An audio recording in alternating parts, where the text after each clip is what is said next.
beruntung dikelilingi wanita yang sangat baik seperti Mama Gina dan Safira, tapi Julian hidupnya tidak berguna. Julian merasa hidupnya tidak berguna dan tidak bisa menjaga Mama Gina dan Safira, sehingga Julian harus mendekam di kantor polisi di penjara, dan begitu menderitanya Julian. Eva sangat curiga dengan sikap Julian saat ini lebih menjadi pendiam. Safira pun mengatakan bahwa hidup Julian sangat berguna sebagai kepala rumah tangga di rumah ini. Tapi Julian membantah omongan istrinya, mengatakan jika penjaralah yang telah membuat Julian tidak berguna. Setelah Julian mendekam di kantor polisi, Julian pun menjadi orang yang tidak berguna. Di saat dirinya dipukulin orang lain, Julian pun tidak bisa membela dan membenarkan dirinya. Jika Julian melawan, maka Julian akan semakin lama ditahan di kantor polisi.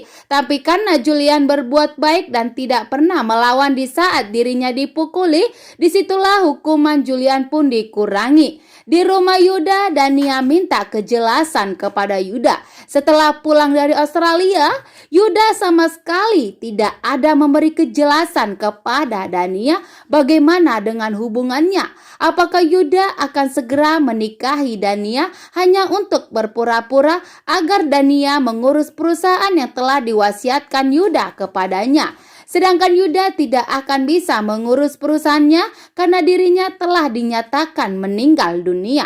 Dan jika Rafael mengetahui bahwa Yuda masih hidup, maka Rafael akan kembali melakukan rencananya untuk menghilangkan atau membuat Yuda meninggal dunia. Inilah rencana licik dari Yuda untuk memanfaatkan cinta Dania yang telah begitu cinta kepada dirinya, yang telah berkorban demi Yuda. Yuda pun menjalankan rencana liciknya dengan menjauhkan Dania dari Safira. Mona pun membawa Rafael ke pemakaman anak mereka karena Rafael selalu mendesak Mona untuk memberitahukan di mana anak mereka, perempuan apa laki-laki.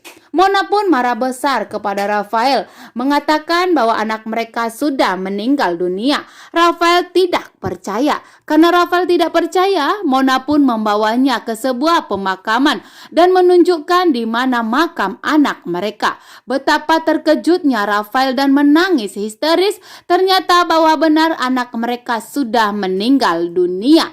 Rafael pun berlutut di makam anaknya dan menangis betapa hancur dan menderitanya Rafael setelah mengetahui ternyata anak mereka sudah meninggal dunia. Di perjalanan di saat Julian hendak pergi ke kantor, Julian pun bertemu dengan seseorang yang begitu misterius.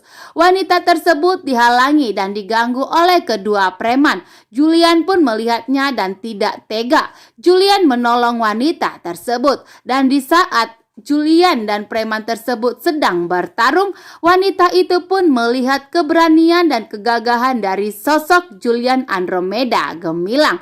Wanita itu pun terpesona melihat ketampanan Julian dan membuka helmnya untuk melihat lebih jelas lagi wajah dari Julian. Langsunglah terpesona wanita tersebut. Apakah wanita ini akan menjadi penghalang di antara rumah tangga Julian dan Safira, dan akankah menjadi orang ketiga? Terima kasih banyak. Salam, bye-bye.